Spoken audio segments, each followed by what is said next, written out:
this meeting to order. I'd like to welcome everybody to the Bixby Board of Education regular meeting Thursday, August 10th, 2023 at 6 p.m. at Bixby Public Schools Administrative Center at 109 North Armstrong in Bixby, Oklahoma.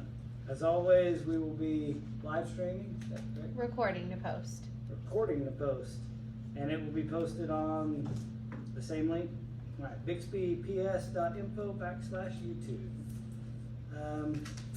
Let's do roll call first, and then we'll do our pledge of allegiance. So, Matt? Here. Amanda? Here. Julie? Here. Christy? Here. Chair's here. All right, everybody stand for the pledge of allegiance. Salute, pledge. I pledge allegiance to the flag of the United States of America and to the republic for which it stands, one nation, under God, indivisible, with liberty and justice for all. And the Oklahoma. I salute the flag of the state of Oklahoma. Its symbols of peace unite all people. All right, thank you. You may be seated. All right, well, that takes us to number 2, reports to the board. 2.1, superintendent report. Good evening, Mr. President, members of the board. It's great to see everyone again. It's August 10th, and it's getting exciting around here. There's a lot about to happen. So let me jump on here. I wanted to start off with just, if you haven't had a chance to go to what Jess has posted on our Bixby page, All Things Back to School.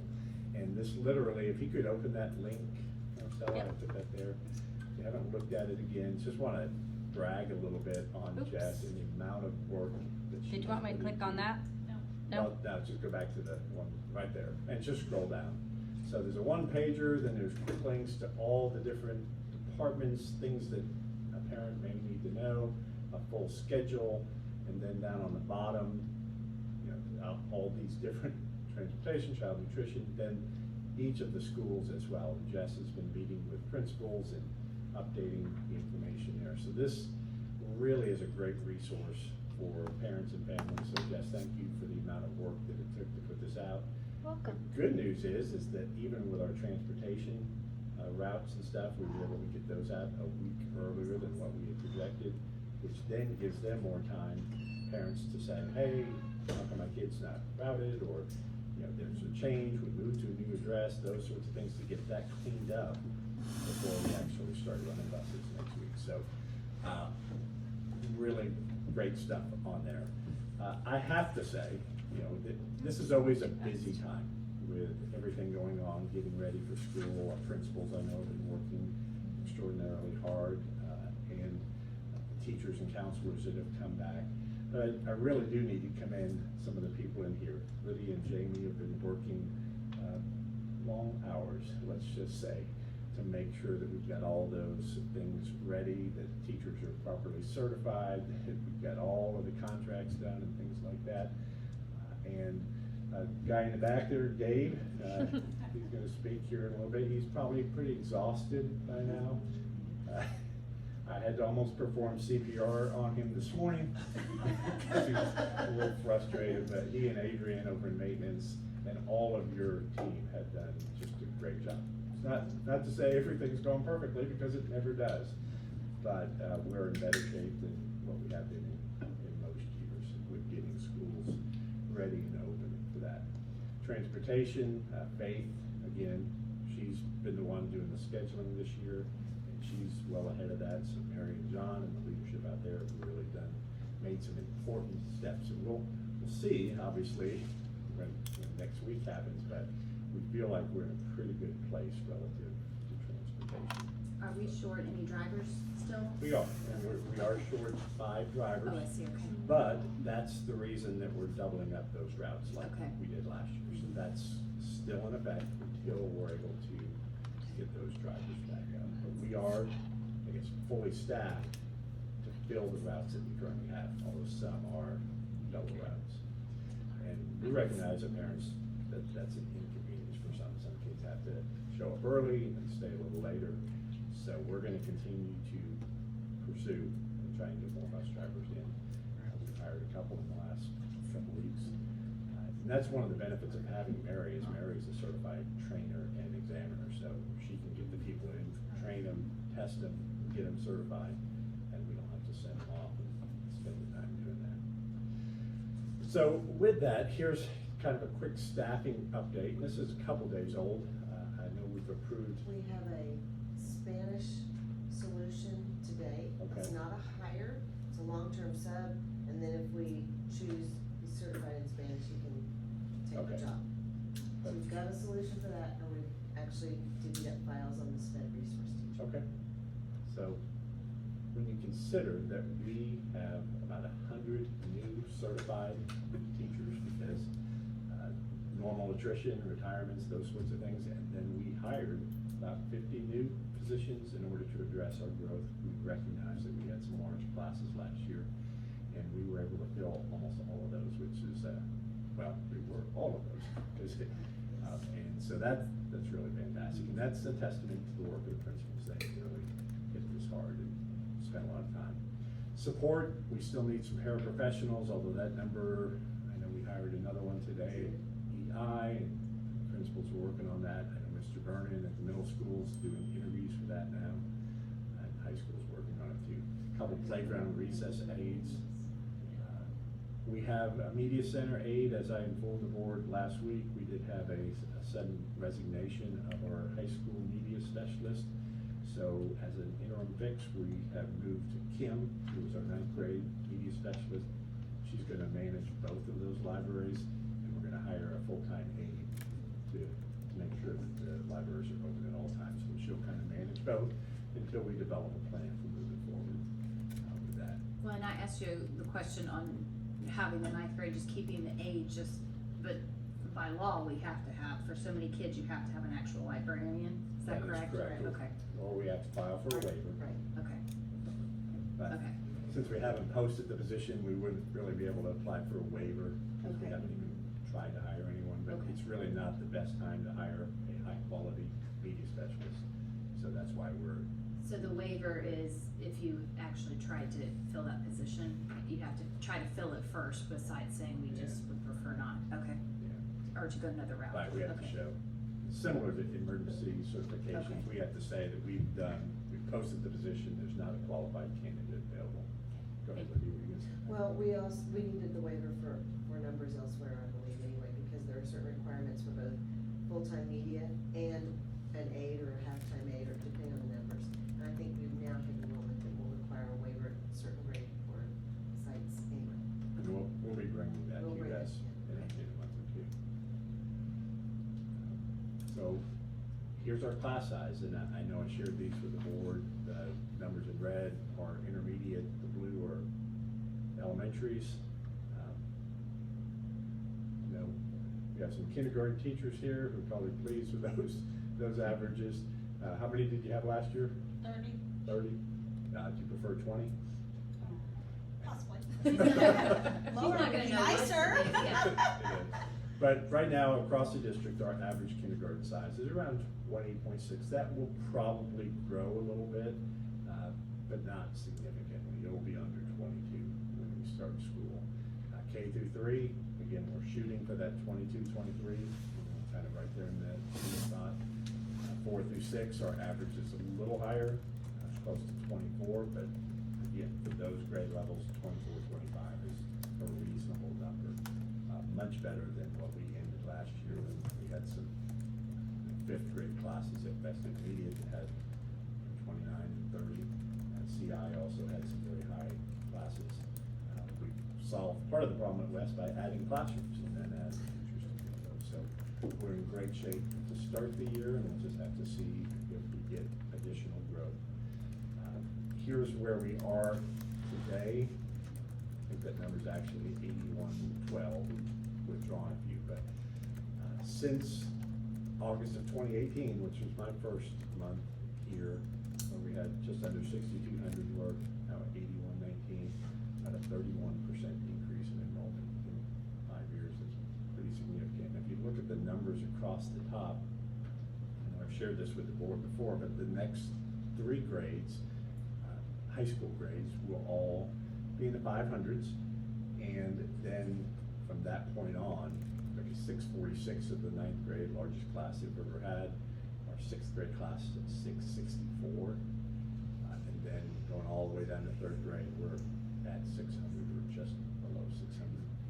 So that will be the new trend line, is classes of 600 plus until we get to that 700. But it is projected, and you've seen this diagram before. If you're able to draw a line up from that 23-24 into the middle of that graph, this is K-12 enrollment, so it does not include pre-K. We have 360 pre-K, which means we have about 7,750 K-12, and it's right above that medium growth line. 7,852 is the high number on that, so we're close to the high growth line, but we're right in that vector of growth, and so you can extrapolate that out and see where we are in 5 years, probably at around 9,000 students. So, but we're happy this year. It looks like it's going to be around 3% growth, which is less than what we projected based on the last 2 years. That's good to deal with. So teachers are going to have smaller classes and bigger paychecks. Always a good combination, right? Couple quick pictures, and I know Dave will give you a quick rundown on some of the other projects going on. This is a couple weeks old already. We poured another layer of concrete on that central piece. The last concrete pours for the floors and the roof of the academic building will take place this month. So you'll see the full size of that before we get to Labor Day. And then it's, again, continuing that work. We will have Matt Holtz here today to kind of give an overview of the 2 GMPs and kind of some of that progress. How are we looking on parking as school starts? I know we lost last year, we still had the little parking lot, it was Yep. kinda hard to get to, now that's gone. Are we? Yeah, so that's a great question. Most of the staff are gonna be parking to the east over on that baseball side. They also will have parking in the band parking lot, which is, where the band used to practice on the south side. That you'll notice the new road that runs between the stadium and the construction. That's a new road that will open up on Monday. And we're gonna be sending out information to families, high school families and students about, it's gonna be tricky, and we're gonna have to kind of work through that. But there'll be 2 lanes. It'll be one way going in only. The left lane will be for students, and they will cut very close to where the stadium is. There'll be to go into the parking lot, and then parents will stay in the right lane and go up to where Whitey is, and there'll be a drop off there. And so parents will then exit either through the 9th grade loop behind the 9th grade, or take that road out to Mingo and exit that way. We're gonna try and encourage parents that are heading south to exit out Mingo, head that way, and if you're exiting or going north, then take that loop around, trying to do that. But we are a little concerned about backup on Riverview. We're just gonna have to see what that looks like. As you got cars coming from both directions, trying to merge into that lane. So we will have high school administration out there, at least for the first few days, to help manage that. And the road that goes by the old band parking lot, is that looped in anyway, or is that? Yeah, that will be open on Monday as well. And where does it still tie to around the baseball fields, or It is does. it cut off? It still does. However, that will be blocked off for bus traffic during certain portions of the day, so you won't be able to get in there if it's. So that's where bus pickup and drop off is at behind where. Okay, so where the wrestling room is, behind Whitey Ford, where it goes out to Mingo. Yes. We were blocking that off for buses, are we not doing that now? Where they can loop out after dropping students off? The buses are. So the buses are gonna load on the south side of the high school. So they don't, so we're not gonna close that this year. I know we had barricades and somebody there, it was, I think the ROTC Right, guy. and I think, last year they were just holding traffic while the buses rotated from middle school through there, so we could keep things moving. Gotcha, So, I believe that's what they were doing last year. okay. So do you still have the road then open between 9th grade and Hots? No, we will be closing that off the S curve. Uh-huh. We'll closing that off, because that would have caused. Yep, people okay. pain. So as we open that new road, we'll be closing that off, which we need to do anyway, because when we start the expansion of HOTS, Yeah. we're gonna need that space, and so we're gonna. So you'll still have the one behind the ninth grade and then Right. this one? Okay. So we will see as soon as we get control of that road.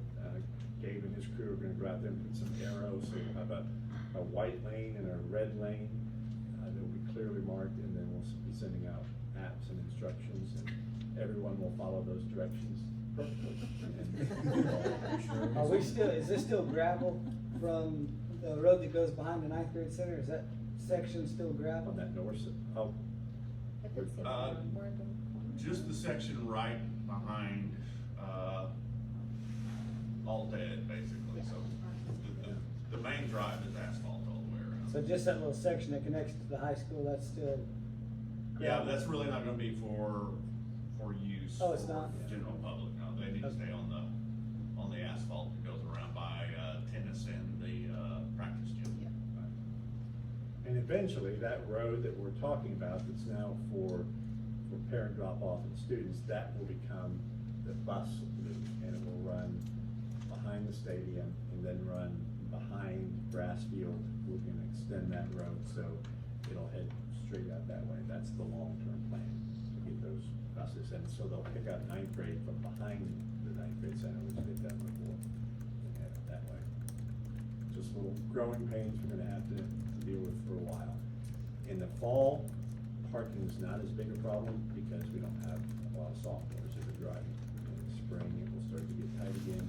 We've already talked to the map folks about maybe doing some composite materials and some other parking areas. Some of the grassy lot across from the stadium, maybe some temporary parking on that. We'll just have to kind of see and adjust. But it's gonna be, people need to be patient. Or put the child on the bus. Maybe the other option. We did ribbon cutting this past Monday at West. We were ahead of schedule, which is nice. I think the vast majority of the furniture's in there. Teachers have already set up their classrooms. So that shows the intermediate side, and then here's what that elementary side looks like. So I'm really happy with the way KKT designed and then CMS put this together, so it really, you don't know that it wasn't all built at once. It looks like it was all planned that way. So it's in great shape. I don't know if I've shared this picture. This is again of our soccer field since it's been turfed. The new track and cross-country buildings on that far side. That we're doing final punch list this week, and it should be complete, but it's been occupied already. So our track and cross-country are working out there, and our band is practicing on that turf. This is a rendering. I showed this to some East parents the other day and said, I didn't see that. No, it's a rendering of what that gym It's a will really look good like. rendering. It's, again, gonna be just off that west side coming back. And there, we're looking to do, I think, bids in August, September, Mike, is that what? Construction probably starting in October. It should be finished by next school year. So that's just kind of a quick rendering of what it will look like inside. We are adding some seating to it so that we can have youth basketball, but not a lot, just because of the square footage requirements, but we'll have about 100 seats and bleachers. Yeah, better than nothing. Yeah, I know. The blue on the far right, that's actually a stage that can pull out from the bottom. And so they will be able to do some assemblies. You can see the screen, we'll have a projector in there. So they'll be able to do some assemblies with the kids sitting on the ground and that kind of stuff. But it'll give them a few more options. Question? I sent these to you, but these are just some updates and announcements. You're all aware of that first day of school. Teachers come back on Monday. Battle of the Verbs here coming up pretty quickly, 2 weeks from today. The OSSBA annual conference is that Thursday, Friday, Saturday, and I know when each of you are coming for that, so we'll be ready. PD on the 31st and September 1st. That's that Thursday and Friday preceding Labor Day. those are off, so for families, that's a 5-day weekend. But we'll have teachers in on those 2 days. And then our welcome back for our staff is on that Friday, September 1st. So certainly all the board members, you're invited to come to that if you can make it, at New Beginnings from 8:30 to 10. And then we'll do a smaller welcome back for support staff that afternoon. So you're welcome to come to that too. We'll have all of our sites, Church of Christ does their annual luncheon. So again, if you'd like to come and just visit with some of our teachers and staff, you can do that from 11 to 1 that day. And then on your calendars, if you put the state of the schools that we do annually with the Bixby Chamber for that 13th, that will also be at New Beginnings Church. And we pushed it back a little bit. We've typically done that in July, which isn't a great time for that. And so we're able to persuade them to move it a little longer. And then our next board meeting, those are the big events coming up. Any questions about anything I've shared today? Or?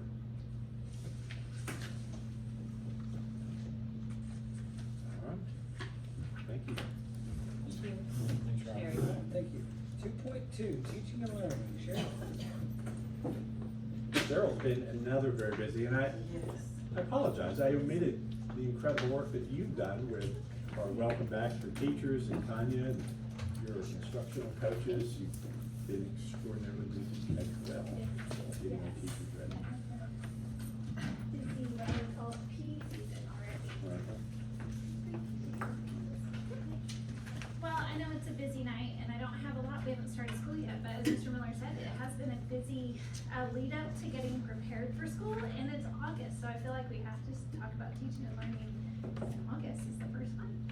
So just really quickly, I thought I would highlight one event from the summer, one PD event. If you recall, we brought in a writing strategies workshop in June.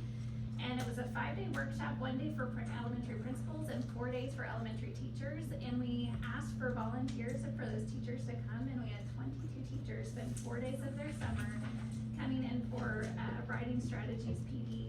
And I heard just really, really positive feedback. And I think I mentioned when we talked about this in the spring that I don't think our teachers' education programs are really, really great about preparing and equipping teachers to teach the process of writing, and that begins in pre-KK, even though it's those pre-writing skills at that time. And teachers, I get asked more than anything, I need strategies and I need help feeling equipped to teach writing. And so I thought this was a really good launch for our department to be focused on preparing and equipping teachers to teach the writing process. So that went beautifully, really, really well and positively. And then we have, like I just said, we've launched PD season, and we have lots of initiatives that we're also in the process of preparing for this school year. Tanya Morgan, our new director of curriculum, started in July, and she has just hit the ground running, and I couldn't be more thankful for her. And so we have lots on our plates that we're looking forward to doing for our teachers this year. And so I would say my highlight for this week, if you flip over, we had new teacher training on Monday and Tuesday this week. Mr. Miller said we welcomed about 100 new certified staff this week, and we started with fanfare and then a really nice, inspiring message from Mr. Miller. And then we had breakout sessions, and I sent a teacher survey, and I just put a few of the highlights of, I can't tell you how many people have just spoken positively that they feel welcome. And I truly think this year, more so than in the last few years, we're starting with this high energy and excitement, and it's just such a breath of fresh air to get to start this school year on that note. So, I think that's all I have for you, unless you have any questions for me on anything that we've done this summer or anything we have coming up. As far as the Writing Institute, so obviously you took notes and so will we now start incorporating what you've learned into our elementary classes and everything? Yes.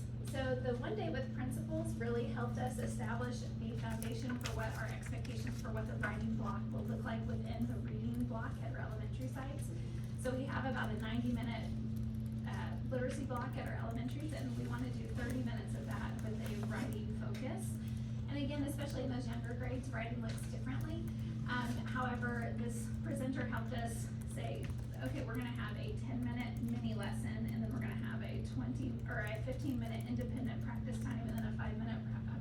So So just establishing some foundations for what that block will look like, I think will give us some structure to start with. And then what I don't want to do is now to come back with only 22 teachers hired and say, this is the way we're teaching writing, everyone do it. Because it's just gonna fall flat and it's not going to be successful if teachers don't have that ownership and buy-in and time to train and marinate. So what I'm hoping is these teachers are super excited and they're going to start, I said, just start trying these strategies this year. Let's talk about it at PLCs, let's share with your colleagues what's working, what's not working, and we'll just continue to hone what we want this to look like, and then train another group of teachers next summer.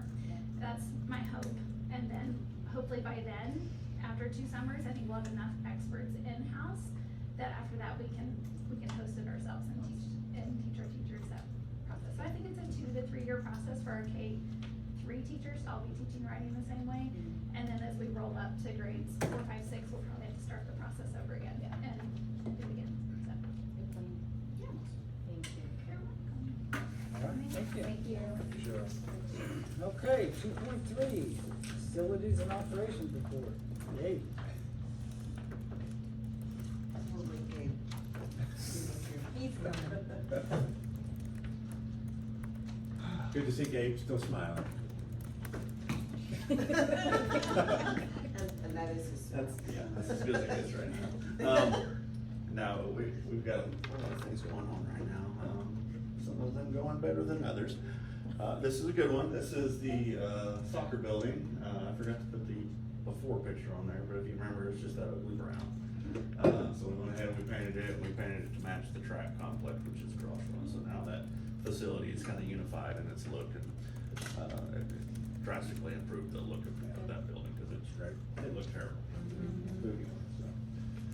It's an example of some of the flooring that we've had waxed throughout the district. That's at East Elementary, I believe. They did a great job on that. There's nothing that looks better than a wax floor.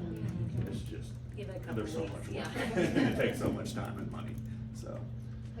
We've got 4 of those new buses on the lot now, that we're gonna start the year out with. We're glad to get those. That is Central Intermediate. We redid, or had the stucco work patched and redone on that and sealed. So now it's a nice unified color all the way around. It's not 5 different shades of brown on that building, so I feel like it's improved that. It's also helped with the stucco and waterproof the building a little more than what it was. That is at East Elementary as well. That's the new flooring on the 2nd floor. If you remember, we had an issue where the flooring was popping up and people were tripping over it.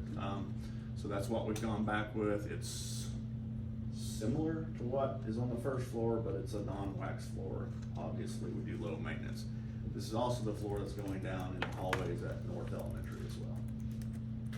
Slowly going down. And, that is the floor tile for the classrooms.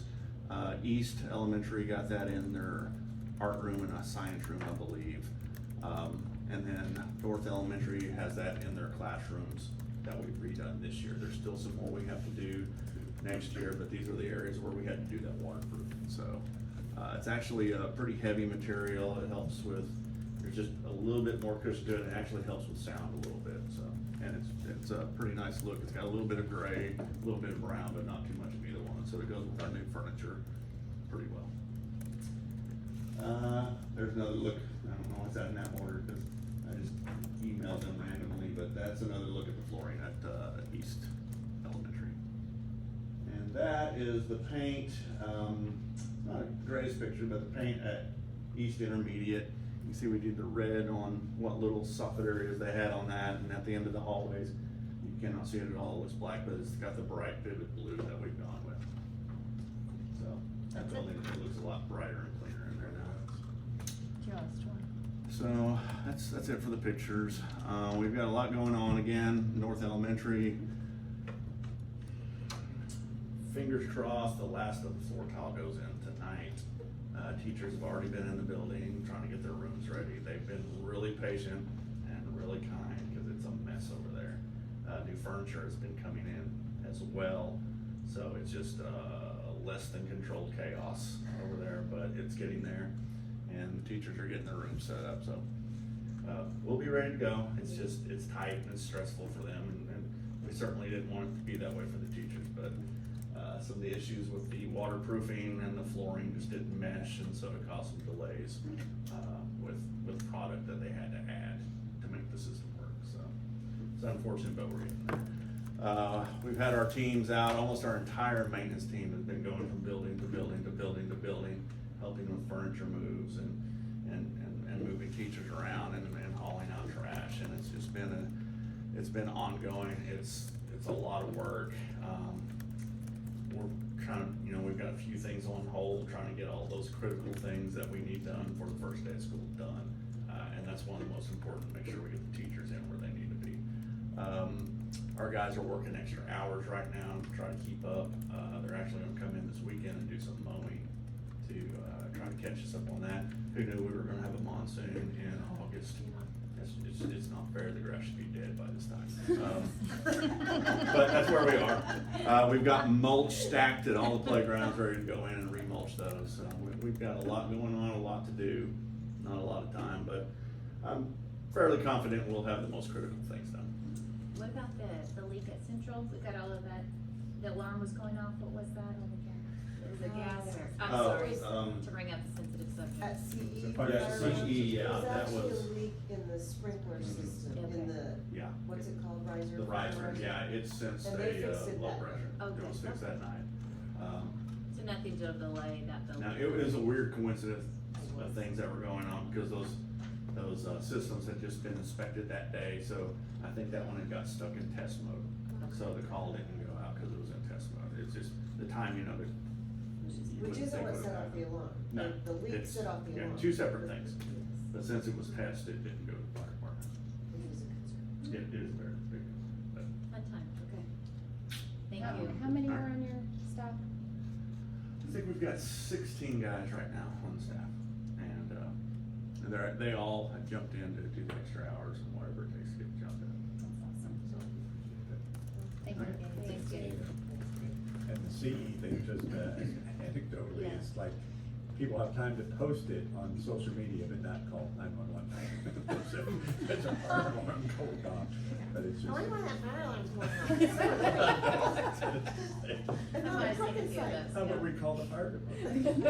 Look at it, I know. Yeah, good thing there wasn't really a fire. Yeah. I know. Since we have a fireman, Yeah. here he goes. Just our citizens. Be a perfect time to call him. Yeah. All right, 3, comments from the public. All right. Moving on to 4, general consent agenda, discussion and possible board action to approve consent agenda items 1 through 13. These items may be approved by one board motion unless any board member desires to have a separate vote on any or all these items. I make a motion, we approve items 4.1 through 4.13. Second. All right, board members, the only, I'll just point out one or two of these. 4.4 is our State Department accreditation statuses that was voted on by the State Board of Education last month. I'm sure you're all aware of that process that's going on, but all of our schools were accredited with no deficiencies or marks, so that was good news. 4.5 through 4.5 and 4.6 are just, again, some of those MOUs that we have with universities for practicums and internships. I think everything else is pretty straightforward. If you look back at your attachments, you can see the list of our support employment and certified employment. Happy to answer any questions you may have. On 4.7, like the spring dental, I remember my kids having screenings, all of that gets, like, if a parent doesn't want their child screened, they can opt out, is that correct? Okay. Yes.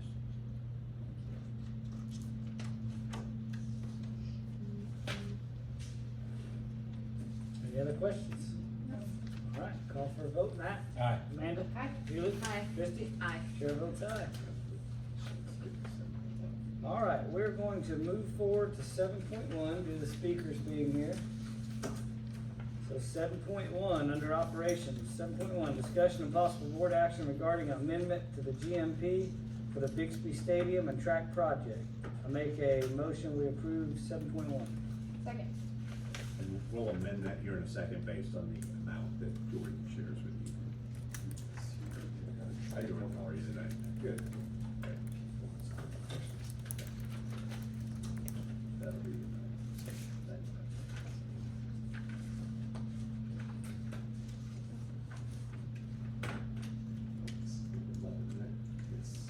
So this GMP amendment is just giving back the unused funds for the track building and the stadium improvement projects. As the board members know, the construction managers normally have this set aside contingencies and allowances because actual costs are sometimes difficult to estimate, so they build in a little bit extra. And we always love it when they come in under and get to return some of that money back. So for this one, if you want to just amend this, Mr. President, to go, the amendment to the GEP is a deduct of $95,766.98. Okay, 7.1. Make an amendment to 7.1 for the deduction on the GMP for $95,766.19. Second. Any questions? Call for a vote, Matt? Aye. Amanda? Aye. Julie? Aye. Christie? Aye. Chair votes aye. 7.2, discussion of possible board action regarding an amendment to the GMP for the Bixby High School academic building.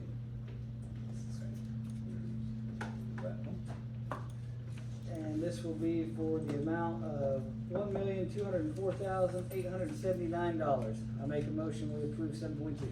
Second. Discussion. So this is two final scopes of work that we bid out.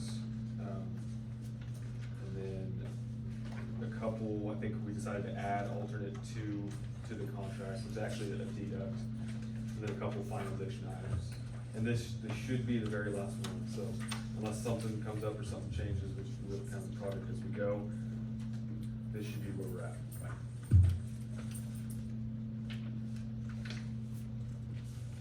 Can you touch on just the big pieces of this that make up that 1.8 Yeah. million? So the $765,000 line item is all of your handrails and railings.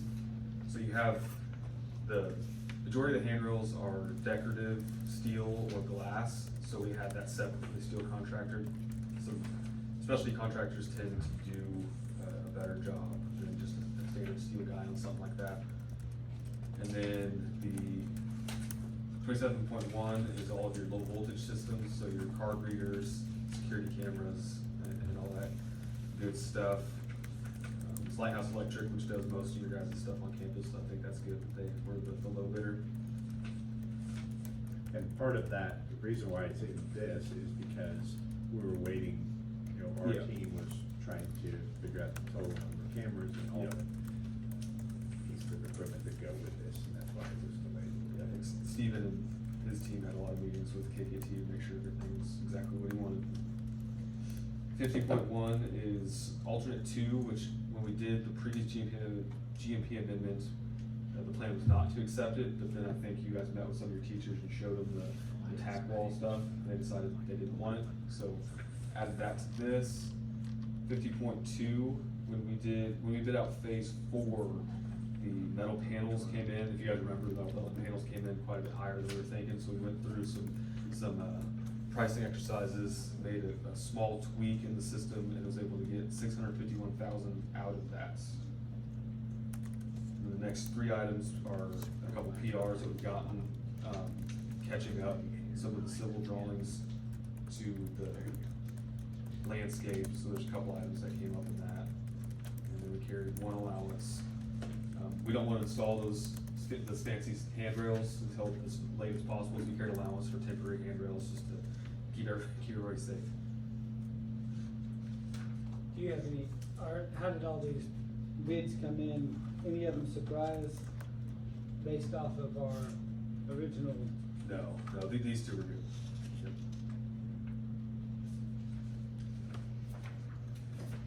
And Mr. Beamster and Jordan came to visit Mike and I earlier this week just to talk about the full GMP and also the schedule for the high school. And they did a pretty large exercise with all their subs last week sometime.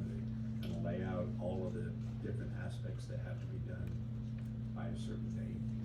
So we're we're looking, you know, ideally, had thought maybe by August, that we knew was gonna get pushed sometime into the year. So we're pushing really for that end of the semester, maybe first part of January.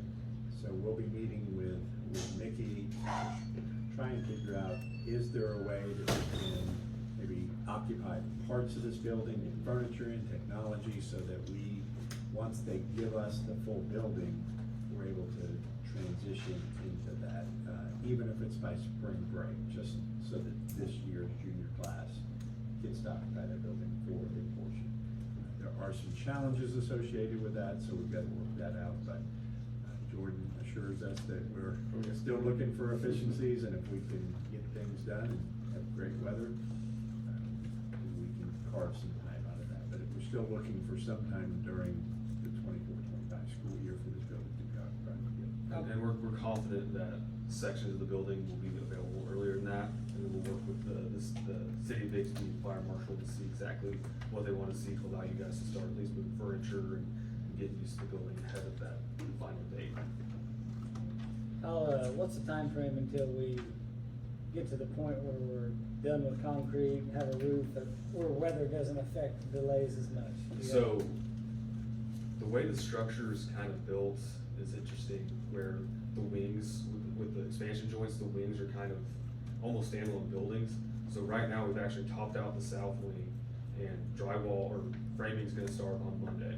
So the south wing will have a roof on it and be dried in, like, the windows will be in, but we'll have some stuff up so we can start doing drywall, sometime in October. So then the east wing is gonna be, the last to be poured on the east wing roof is next Tuesday. So the east wing will be done as well. So you'll have east and south wings, drywall and all that going by the end of this year. And then will be poured out in the core area by the beginning of October. And we'll start seeing work happening there. So we had 75 guys on site today. You guys can always see there's nowhere to park, and then 15 more are coming next week for the drywall crew. So it's gonna be really busy from here until the end. Wow. What has to be done before framing it? Do we still have to, do you have to, fireproof steel members still, or? Since we don't have any steel, no, we've got to skip that part. It's all So we're- concrete? Yep, we're going straight into, the first thing, electrician started running some conduit to get ahead in some tricky areas, and we'll start throwing studs up on Monday. Ductwork is gonna start right behind that.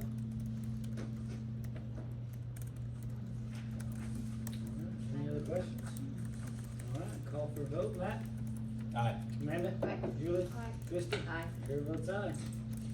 Thank you, Jordan. Thank you. Thanks, Jordan. Thanks for coming. Jump back. Yeah. Yes, well, you have those, we can sign them. Did you get them back? Yeah, that's the original. Okay. It just need both of us here? Okay. Can you send me a copy of that so I can keep it in my file? Thank you. First thing to do is. Perfect, thank you. And then the other one was just to let him, that was, okay. Yes, sir.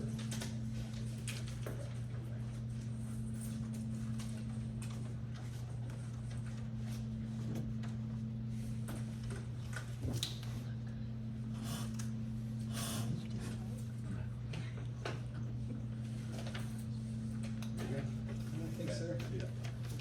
Okay, we're gonna go from 7.2 back to 5.1. Five? All right, finance, 5.1, discussion and possible board action to approve the employment of Stephen L. Smith Corporation as the financial consultant to the Bixby Public Schools for the 2023-2024 fiscal year. There it goes. I make a motion, we approve 5.1. Second. Had a great relationship with this organization, obviously, you guys know Jordan. He has given us great advice, and just to continue that for another year. Yeah, there's no change in fees or anything like that. Is there fees on here? Let's see. It's nice to have really smart people who understand it very well. Do we need to say the fee and the? No. All right, any questions? Call for vote, Matt? Aye. Amanda? Aye. Julie? Aye. Christie? Aye. Chair votes aye. 5.2, discussion and possible board action to approve a reimbursement agreement between the general fund and child nutrition fund for the 2023-2024 fiscal year. This is our annual agreement we do with child nutrition. We're funding basically the labor and costs. So I did raise it from 1.5 to a maximum of 1.7 to account for the additional labor costs that we'll have for all the increases. And I did raise, scroll down a little bit on that. I did raise, these rates haven't been touched, and I raised them a bit, just kind of based off what I was looking at on some of our bills. So I'm gonna fine tune that this year and get it a little better. So, but it's usually vary. Like this year, we took out 1.3, and we're at 1.5 max. So just wanted to give us a little more cushion there. And as Mike points out, he always leaves a cushion there, if possible, for child nutrition so that she can purchase new equipment Yeah. and do some other things. And So- it's interesting you mentioned that, because she's spent about $20,000 here the last couple of weeks with the carryover that we've had. Sherry and I have to watch that carryover, because we're getting close to pushing it too high, because you cannot have a very large carryover in child nutrition. So very seldom do I go tell people to go spend money. I have to tell her to spend some. Is that based on a percentage that they can't carry over with child nutrition? First 3 months. 3 months of the Okay. 700 code of expenses. Any other questions? Call for a vote, Matt? Aye. Amanda? You didn't do a motion. Oh, I did? All right. I make a motion. Mike started talking. Oh, okay. All right, I make a motion, we approve 5.2. Second. Call for a vote, Matt? Aye. Amanda? Aye. Julie? Aye. Christie? Aye. Chair votes aye. 5.3, discussion and possible board action regarding an additional fundraising request for the Bixby High School Athletic Training Department for the 2023-2024 fiscal year. I make a motion, we approve 5.3. Second. Discussion. Each year, we try to include all of the fundraising proposals in that one spreadsheet so the board can approve it all at once. Inevitably, there's a group, an organization that comes back and says, oh, came up with this one. And so the athletic training department would like to do a Pampered Chef fundraiser. So if you're interested in purchasing Pampered Chef stuff, if you approve this, you can do so, but it's just a request to be able to do one more fundraiser. Any questions? Call for a vote, Matt? Aye. Amanda? Aye. Julie? Aye. Christie? Aye. Chair votes aye. 5.4, our favorite, discussion and possible board action to approve declaring items as surplus to be disposed of as per state laws of Oklahoma. Oh. I make a motion, we approve 5.4. Second. Oh, books. This one's 60 pages long. This was 130, no. No, it was 300. 300. It was over 300 pages, and I condensed it Birthday cakes? to 60. North Elementary, are they gonna have some? There's stuff. I asked some if there books was left? any books left. Yeah, I think some of these have been waiting a minute. But we just got a new librarian there, so, yeah. Yeah. I'm sure Very she good. is excited. They look at circulation and things like that, there's some books There's that just that don't get checked one, out. and I saw Open up there was, And then there's paint cans from athletics. the little kids are a little rough. Dave, on you sure you the don't want books. some paint cans? No. Paint cans, a warmer, and a warmer that doesn't work. Okay. And a paint sprayer. Okay. And a file cabinet. All right. Any questions about the surplus list? Call for a vote, Matt? Aye. Amanda? Aye. Julie? Aye. Christie? Aye. Chair votes aye. Teaching and learning. 6.1, discussion and possible board action to approve the Oklahoma Department of Career and Technology Education for programs for the 2023-2024 fiscal year. I make a motion, we approve 6.1. Second.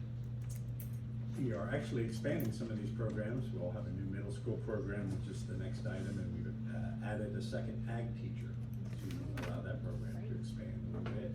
Also, knowing that Dean Nettles, maybe, you know, last few years, we wanna make sure that we're prepared for that transition. So with that, we got additional funding through Career Tech. I'm trying to remember, was it around 70,000 last year? Yes, and I believe there's an extra business and infotech or something. Yeah, right, and so we've added some teachers, and so they supplement the salaries of those new people. So this is actually a good thing, they're giving us some money. Any questions? Call for a vote, Matt? Aye. Amanda? Aye. Julie? Aye. Christie? Aye. Chair votes aye. 6.2, discussion of possible board action regarding an agreement with Oklahoma Career Tech to approve a new family and consumer science course for 8th grade students for high school credit. I make a motion to approve 6.2. Second. Jamie, I'll let you address this one. So this is, really exactly what we said, it was a family and consumer science class, but we, want to make sure that we get the kids on that plan of study early. And so this addition keeps them on that track if they so choose. And so really just expands the offering. So when we get up into high school, we have several other classes, growth development, interpersonal skills, lifetime nutrition and wellness, fashion design, and of course, then there's always the Tulsa Tech options. So getting that base earlier, and it's for high school credit, gets them on that path that they have more options when they get into the upper end of high school. What is, so hold on, I think I meant, what is family and consumer science? It's a whole old home ec. Oh, you used to call it home ec. Yeah. All right, now I know what you're talking about. Yeah. And Mr. Vernon is very proud of his facilities that he. You just stop with Mr. Vernon and grade it down. That's true. So if you're at the middle school, you'll want to take a tour. So do they have kitchens, like kitchenettes and? That's- He's, That was, Gabe was I part of forgot this. the picture. oh, I'm gonna tell him. So will our 9th grade teacher, our high school, teacher come down, or we have a specific teacher for A 8th grade? teacher and she's high school certified. Oh, nice, okay. We'll bring a picture next month. I'll bring a picture. I actually went in and took a picture, but she had all the cabinets open, putting stuff in, I'm like, this is not a good picture. That's great. Expect a picture and some cookies. I think I sewed a backpack my senior year at home now. The first and last time I ever sewed. Well, just, here's your chance. Yeah, sure, yeah. You wanna go back? I need to take some classes. Alright. I want to brag on Mr. Vernon, I mean, he's really done a great job, and this was a vision that he had to help high school for a long time, and he's put this together and really, been resourceful in finding things to put in there for that didn't cost the district a lot of money, so the kids have the opportunity.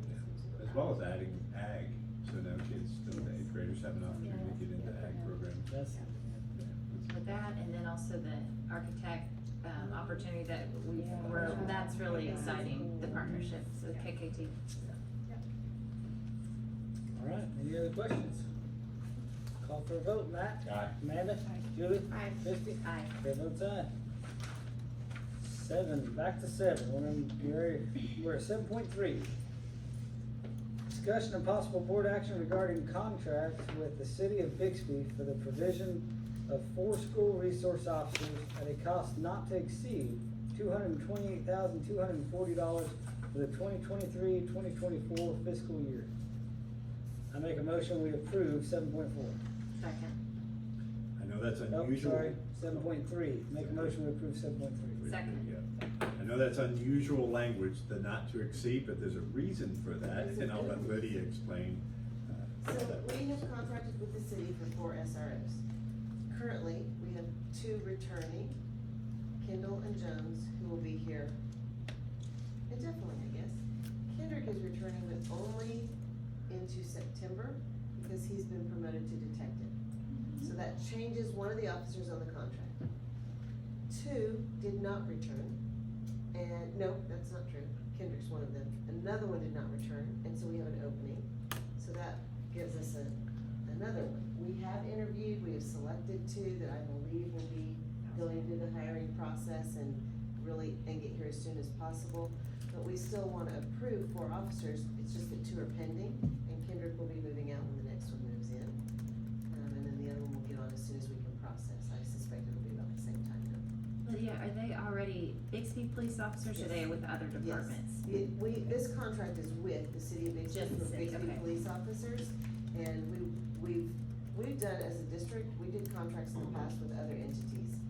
Tulsa County Sheriff, and I was at the high school when we had that contract, and I would not call it nearly as successful as working with your local community. It's just so much more effective to have somebody look like. So you said interview, is that a process where the police department notifies them, as whoever's interested puts in, but then the school selects who? How In does that work? essence, yes.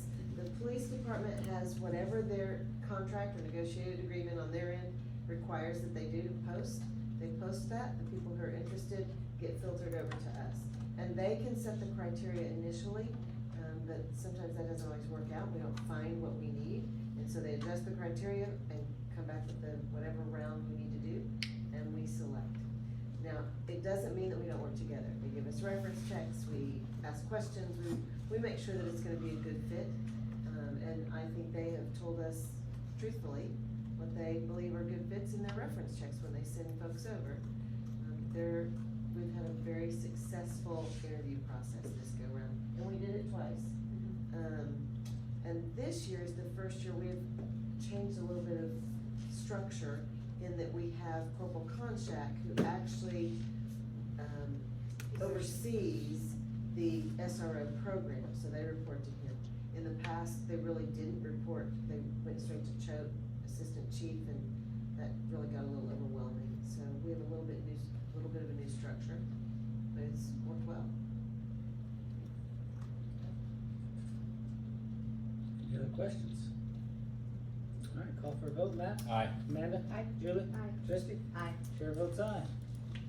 7.4, discussion and possible board action to approve membership renewal with the Oklahoma State School Board Association for the following membership dues: $4,927, assemble board meeting services subscription for $2,000, policy service subscription for $1,000, and superintendent evaluation tool for $200 for the 2023-2024 fiscal year. I make a motion, we approve 7.4. Second. Discussion. So we broke this down by category. Membership dues, that's just our annual fee that we pay to be a member of the Oklahoma State School Boards Association, which is your representative group. The conference that we're gonna go to at the end of the month is sponsored by them. The Assemble Board Meeting subscription is this that we're looking at, is the agenda program. The Policy Services subscription is a service. There are attorneys, so as they get new legislation, they're the ones who review that and craft policy recommendations. So some of the policy changes you're gonna see tonight are based on the legal advice of them. We could either do that through OSSBA or through RFR. I will tell you that RFR will be substantially more expensive than that. And then the superintendent evaluation tool is simply the software package that we use to track that. So that's how those four pieces come together. That's helpful, thank you. Any questions or concerns? All right, call for a vote. Matt? Aye. Amanda? Aye. Julie? Aye. Christie? Aye. Chair votes aye. 7.5, discussion and possible board action approving an agreement with Empower Academy for the 2023-2024 fiscal year. I make a motion, we approve 7.5. Second. Each year that Empower's been here, we have partnered with them. They're a group home for adolescent females that come to our middle school and high school. And we provide tutoring services for many of those students through our Title I neglected fund. But it's just that's really our involvement, is other than enrolling them in our school and then providing that tutoring support. Is that the one off 151st? Oh, it is, yeah. Yes. Do we know how many are enrolled, for this school year? Their maximum is 10 students, so Max. usually it's between 8 and 10. Yeah, it's Okay. not a big group. Thank you. Any other questions? Call for a vote. Matt? Aye. Amanda? Aye. Julie? Aye. Christie? Aye. Chair votes aye. 7.6, discussion of possible board action regarding a contract with Paula Slauson, school psychologist for services for the 2023-2024 fiscal year. I make a motion we approve 7.6. Second. Discussion. We wish we had enough school psychologists to do all the testing that is necessary for the students who are being recommended for special ed services. So this is an outside contract that she'll be able to do some of those evaluations for us. I think the cost is $400 for severe learning disabilities or other assessments that she does. But this is just to augment what we're able to do internally because we don't have enough school psychs on contract to be able to manage the load that they have. So she'll come into the schools when she's needed, or is that how it works? Yes. And I think it caps the number that she can do is 70, yeah, she can do 70 contracts per year. Did she work for us last year? Not this This is new, year. okay. Questions, concerns? Call for a vote. Matt? Aye. Amanda? Aye. Julie? Aye. Trustee? Aye. Chair votes aye. 7.7. Discussion and possible board action to approve changes to board policies. Policy number 2153, search of students. Policy number 2156, telecommunication devices. Policy 3125, graduation ceremony. Policy 4128, parental and maternity leave. Policy 4134, personal leave support personnel. Policy 5107, school visitors. Policy 6122, safe school and healthy and fit school advisory committees. And policy 6139, transportation responsibilities and duties. Do I have a motion to approve 7.7? I'll make a motion we approve 7.7. Second. Well done, that was a lot of words. Mouthful. These policies, most of these have really pretty minor changes, so as Jamie's gonna quickly go through the adjustments that we've made to these policies. If the board wants us to take a look at something or do an additional edit to these, we can always take that out of the amendment and then bring that back to you if you see something here that you'd like us to reconsider or change. But this first one, I'll ask Jamie. So like Mr. Miller said, these are really driven by, changes in the law. There is one that the principals asked us to change, which I'll point out. So the first one, 2153, in doing searches or when principals doing searches, they, up to this point, had not been allowed to ask students to remove shoes, socks, and now that we can do that. And so we just made that adjustment so that we're following the law. So if the student has something under his cap or in his shoe, we can ask. Hold on, Jim, go back to that. So before, and I know, it was a Tulsa area, I mean, out by Sky took that, I think wrote this bill because of principal concerns that they weren't able to. So you were not able to say, take your hat off. Right. Or your shoes, so, and now they've changed that where we can. Okay. Now, this doesn't say socks. It's shoes. I shouldn't have said socks. It's shoes. Okay. So they can only remove those listed items. Yeah, but you can usually tell if you get to the socks, you can see if they've got something stuck in them. You can see it. There's something. If there's a vape pen and a sock, you're going to know. What is that, 6? Yeah. What is that? Any more questions about 2153? Okay. 2156, this was a request by principals, really trying to just control, the instructional setting when it comes to cell phones. And so we made an adjustment here that students who violate this policy may be subject to disciplinary action and may lose the privilege of possessing such a device for the remainder of the school year. It's just really us trying to make sure that, when kids are pulling out devices or phones are going off in the middle of an instructional process, that we have a way to try to combat that. Can you kind of remind the board on what that is? Because I know last year there was some issues with this policy on different teachers had some interpretations. some teachers were collecting cell phones when they came into the class. Yeah.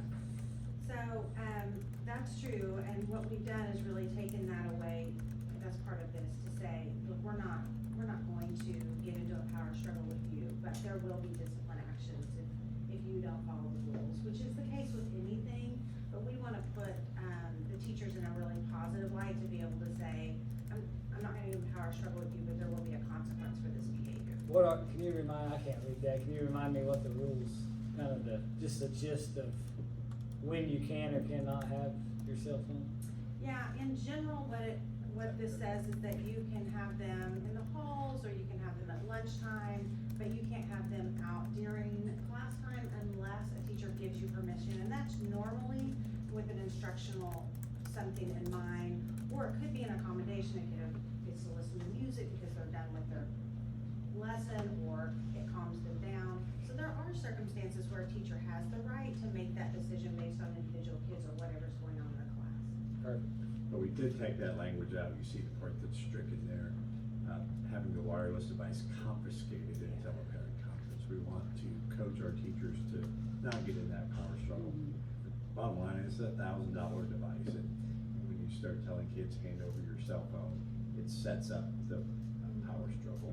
And what we're trying to say is, okay, I'm telling you, you need to put that away, and if a student refuses, then it's a defiance issue. And so there are disciplinary consequences in our handbook for defiance, refusal to follow reasonable instructions from the teacher. And that's the way we're gonna handle it, instead of trying to get in that confiscate phones. Because again, there have been cases, not here in Bixby that I'm aware of, where a teacher will confiscate a phone, put it on his or her desk, and then the phone disappears. And now we've got a real issue with an angry parent about that. And so we don't wanna have our teachers put themselves in that position. And if you all approve these changes, of course, we will go through these with the principals as well. They're aware that we're discussing this, but it's something that they'll have to turn around and make sure that their teachers are aware of the changes.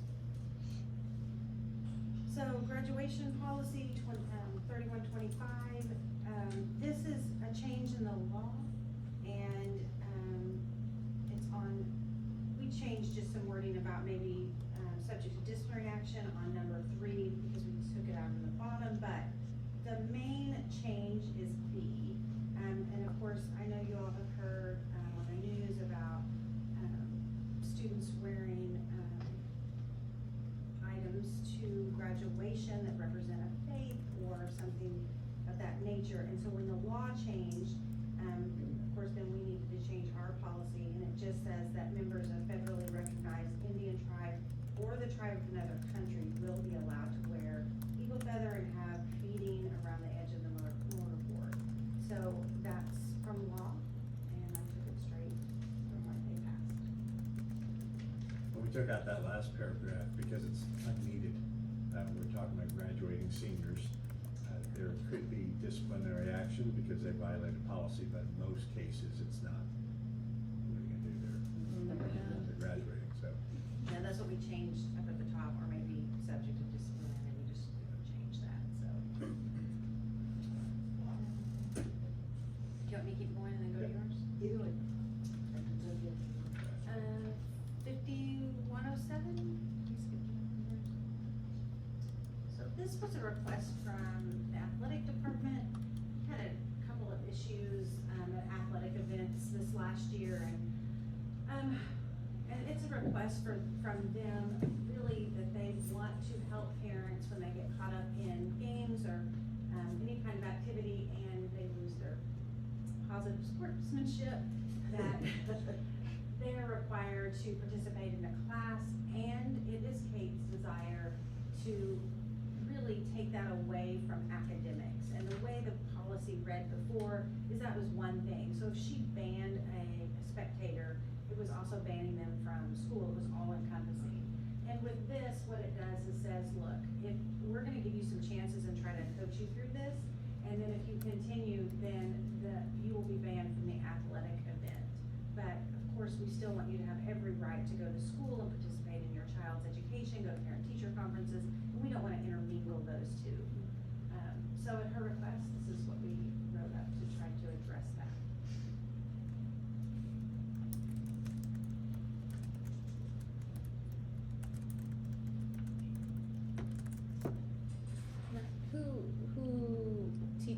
sportsmanship class, so. So they have some classes through OSAA, so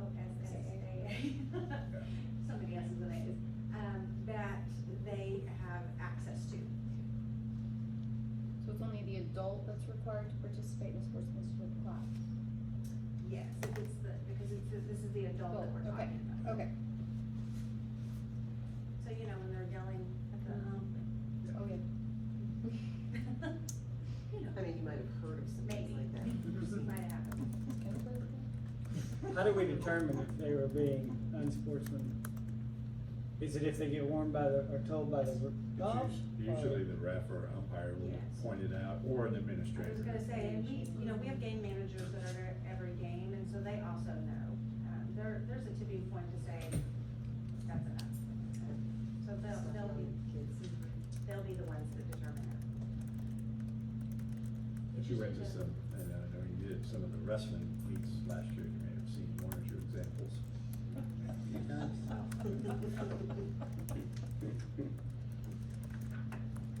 Any other questions? All right, call for a vote, Matt. Oh, wait, Oh, wait, we're not. wait, done. No, we're not. Yeah, I feel like we Sorry, went, yeah, that was- I feel like we went through all of them. Too close. 6122, please.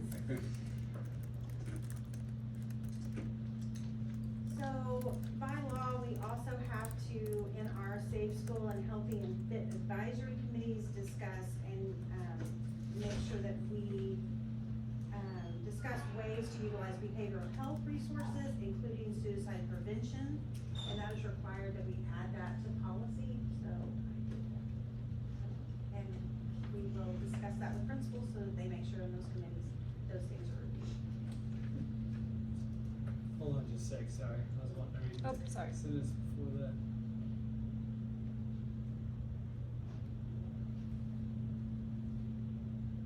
The suicide prevention is the key aspect of Yeah. this. We've been asked to include those things in our training for students.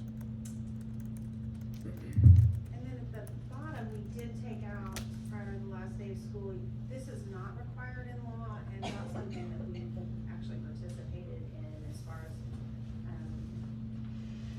making a written report, we have written reports that come in, that we don't transmit a copy of the report to the superintendent of schools, shall we don't.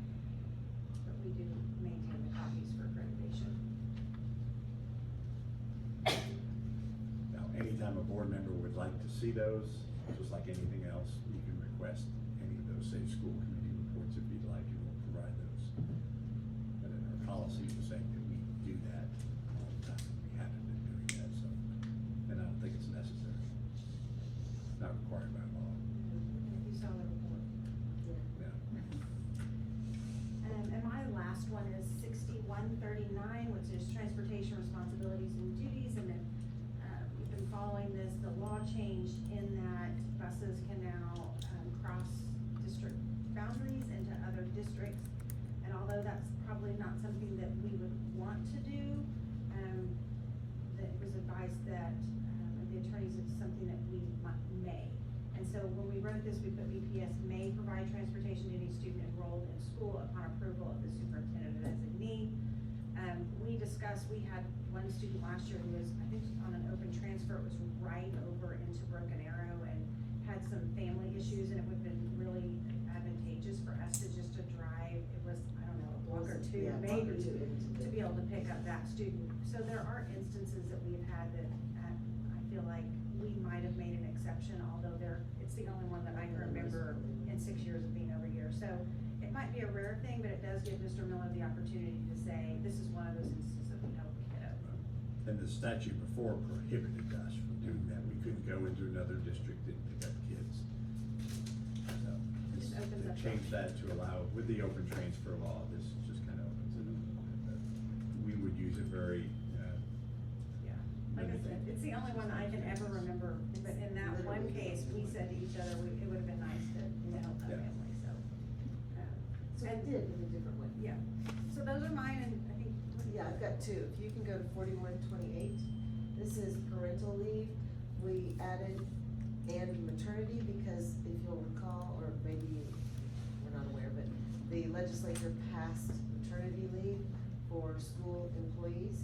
And so we added the maternity leave, and we literally, if you can scroll a little bit, took this straight from the legislation. And we don't have any other guiding rules or any other pieces, but this really covers it. But basically, it's for 6 weeks. It is in addition to, not in lieu of, parents, mothers, existing sick leave. And that it is not paternity, I would not put that in, had it, but that's part of how they passed it.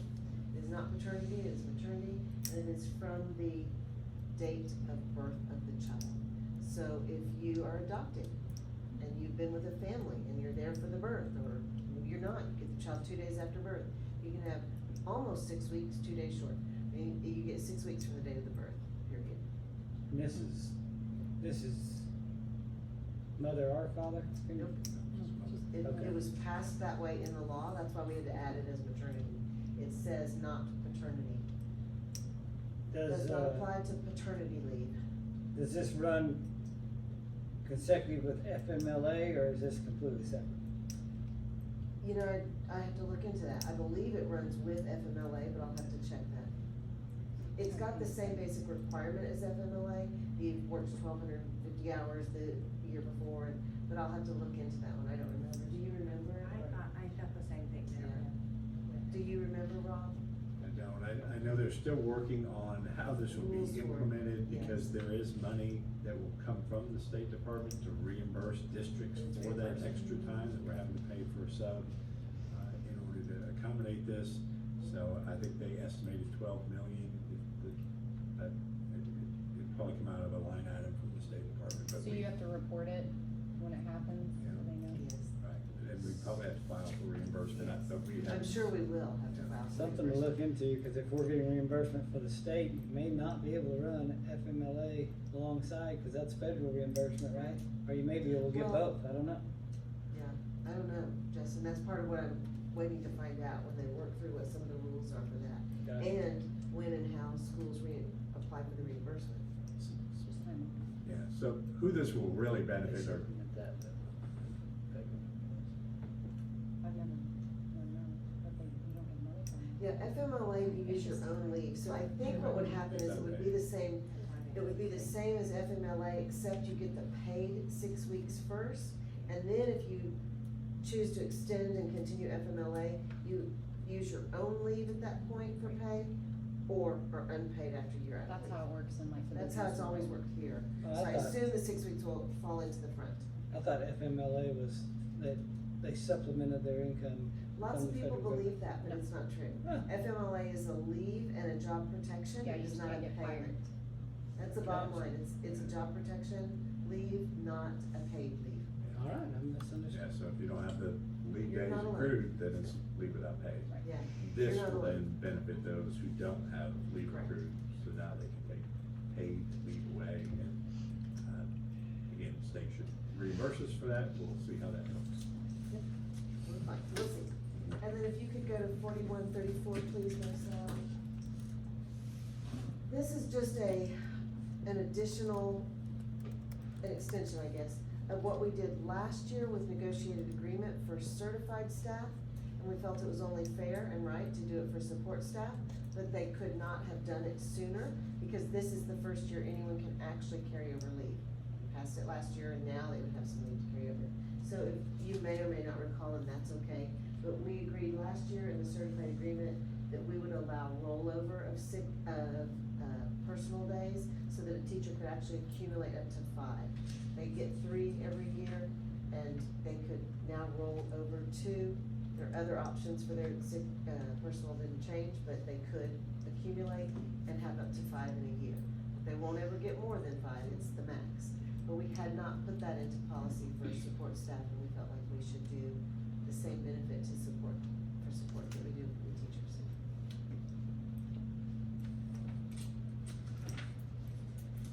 That's all I've got. Is that all of them? That's it. All right. Any questions? Call for a vote, Matt? Aye. Amanda? Aye. Julie? Aye. Christie? Aye. Chair votes aye.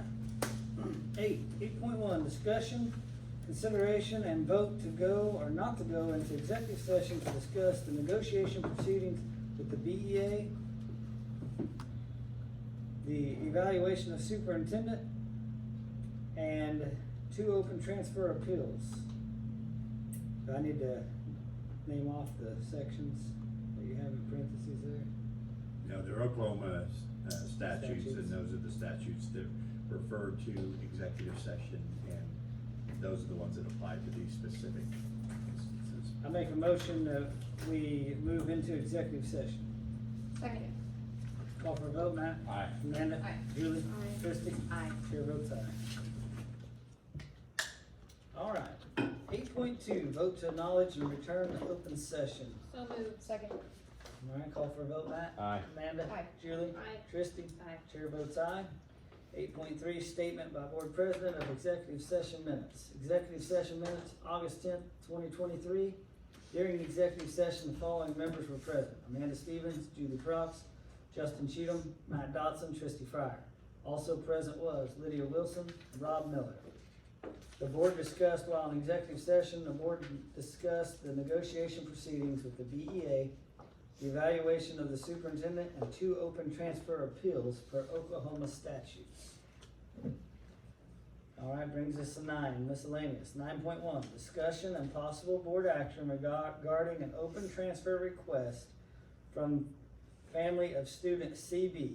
I make a motion that we deny 9.1. Second. Call for a vote. Matt? Nay. I Or think aye. Aye. Amanda, Julie? Aye. Christie? Aye. Chair votes aye. 9.2, discussion and possible board action regarding open transfer request from the family of student JS. I make a motion that we deny the open transfer request of family student JS. Second. That's J, sorry. Second. Any discussion? Call for a vote. Matt? Aye. Amanda? Aye. Julie? Aye. Christie? Aye. Chair votes aye. 10.1, human resources. Discussion and possible board action regarding James Evans' assignment as an adjunct art teacher to teach art class at the middle school for the 2023-2024 fiscal year. I make a motion we approve 10.1. Second. Was that you? So, Yeah. this is I won't keep you long because it's late, but it's actually a cool story. This is someone who, has been a commercial artist, and it's very hard to make a living as a commercial artist. So he wants to come back and become a teacher, and so that's why we're doing adjunct. He's currently attending OU, has been through OU, is not completed, and is going back. So he's really the definition of an adjunct. He's got expertise in the art field because he's been a graphic artist, and now he wants to teach kids. Sounds good. All right. Any other questions? Call for a vote. Matt? Aye. Amanda? Aye. Julie? Aye. Christie? Aye. Chair votes aye. 10.2, discussion of possible board action regarding negotiated agreement and the master contract with Bixby Education Association BEA for the 2023-2024 fiscal year. I make a motion we approve 10.2. Second. All right, call for a vote. Matt? Aye. Amanda? Aye. Julie? Aye. Christie? Aye. Chair votes aye. 10.3, discussion of possible board action to approve updated salary scales for certified staff, administration, and support personnel. I make a motion we approve 10.3. Second. Call for a vote. Matt? Aye. Amanda? Aye. Julie? Aye. Christie? Aye. Chair votes aye. 10.4, discussion and possible board action to approve the superintendent's 2023-2024 contract. I make a motion we approve 10.4. Second. Call for a vote. I think Which that was the second? It was Julie. Julie. She got it. Julie. Call for a vote. Matt? Aye. Amanda? Aye. Julie? Aye. Christie? Aye. Chair votes aye. 10.5, discussion and possible board action to approve any resignations submitted after the agenda was posted. Nope. There are none. 11, new business. No All right. business. 12, vote to adjourn. So moved. Second. Call for a vote. Matt? Aye. Amanda? Aye. Julie? Aye. Christie? Aye. Chair votes aye. All right. Thank you all for a long meeting. Thank you.